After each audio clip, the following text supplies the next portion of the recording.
चाय पीती घड़ी में चाय चढ़ी ना ॿ दोस्त आया आहिनि मूंसां मिलण आया आहिनि इहा ख़बर नथी भई काथां आया आहिनि अचो त इन्हनि खां पुछूं तारफ़ करायूं उन्हनि जो त उहे केरु आहिनि अस्सलाम वालेकुम वालेकुम अस्सलाम अबा खुश आयो साईं खेरा सदाम भा ख़ैर वाला भा खेरा नमूना सफा आजो अवाल काथां आया आहियो भाऊ असां आया आहियूं समी में रखूं जी जी जिलो ख़ैरपुर तालको सोबे देरो सगिन जे भरसां भाऊ मीरक असांजो ॻोठ आहे तव्हांजी वीडियो ॾिसंदासीं यार ॾाढी अच्छा चाह पीआई बि प्यारी अथई भाऊ अॼु काओ चाह दीदार कराए काए चाह जो दीदार कराए भाऊ गरीब आणी चाह बस उहो चाह हा ॿुधाई भाऊ मां पाण सैयद आहियां कीअं हींअर जा अचनि थियो भाऊ यादि कयो अथई मासड़ खे पंहिंजे मासातनि खे यादि ॾियण आयमि वरी यादि अची वियो मां चयो यार भला फितरती निज़ारे ॾे वञूं ॾिसूं भला दीदार कयूं भला काथे वेठो आहे ॾाढो ॻोल्हियोसीं तोखे सदाम जे नाले सां मां वरी चवां थो जामवरी आहे पर चाह गाए ॾे वेठा आहिनि वरी तव्हांजी तस्वीर हिकिड़ी माना स्क्रीन शॉट गड्डी ते वरी आया हिते त हमरा अलाए काथे आहे वरी हमरा खां पुछा कयमि काथे वेठो आहे इहो हमरा चे सदाम सुञाणो जवाब कहिड़ो कारोबार कहिड़ो अथव बाबा जो कारोबार कोन अथव तव्हां कंदो आहे वीचारो मिड़ई चैनल हलाईंदो आहे फितरती नज़ारो वरी आया हेॾे त ॻोल्हियोसीं तुआरा हमरा असांखे सुञाणे न पिया हेॾे जवाब कहिड़ो आहे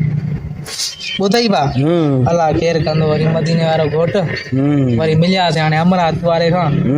वरी उन चयो त भाउ हिते घर हूंदो तव्हां बि आया त सफ़ा इहे पुठी गाड़ा पिया अचे ॿुधई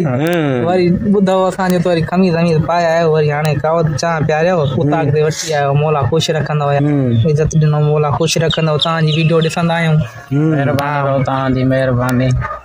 यार हक़ीक़त में मां शहरदार कोन वेंदो आहियां पंहिंजो शहर हींअर जाए तां बि मां कोन वेंदो आहियां सॼो ॾींहुं वांदो जो कोन थींदो आहियां सो इन जे लाइ हे दोस्त आहिनि मुंहिंजा फॉलोअर आहिनि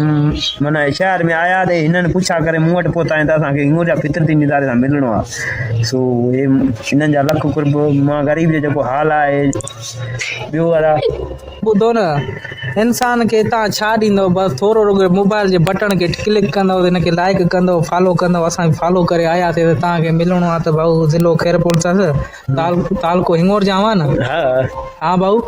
सोबेदरो तालको सोबेदरो अथसि भाऊ तव्हांजो कहिड़ो आहे असांजो बि सोबेदरो ई आहे बसि थोरो फ़र्क़ु आहे माना अधु कलाक जो पंधु आहे हिते आयासीं तव्हां वटि माना एतिरो ई पंधु आहे सगियुनि खां वठी सही त जीअं भाऊ खे मिलणो आहे त भाऊ मिले त भलो माण्हू अथव यार मोहबती माण्हू अथव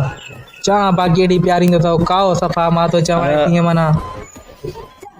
मुंहिंजे अङण ते आया आहिनि हीअ मुंहिंजे लाइ सभिनी खां अवल आहिनि छो जो हाणे मुंहिंजे अङण ते आया आहिनि अहिड़े हिसाब सां ॿिया जेके दोस्त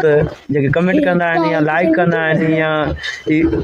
उन्हनि खे कहिड़ी ख़बर त ज़माने में इंसानु कीअं जीए थो पियो हाणे हिननि मूंसां मिलियो ॾिठो हिननि त चयो यार वाक़ई हिन जो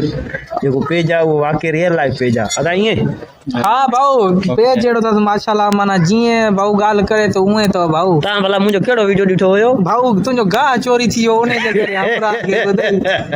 छोकिरो इहो हुनखे गाह पियो ॾिए चए यार शाबत अथई तोखे गाह ॾियनि थो गाह चोरी बि थी वियो अथई ॿुधई गाह वारो ॾिठो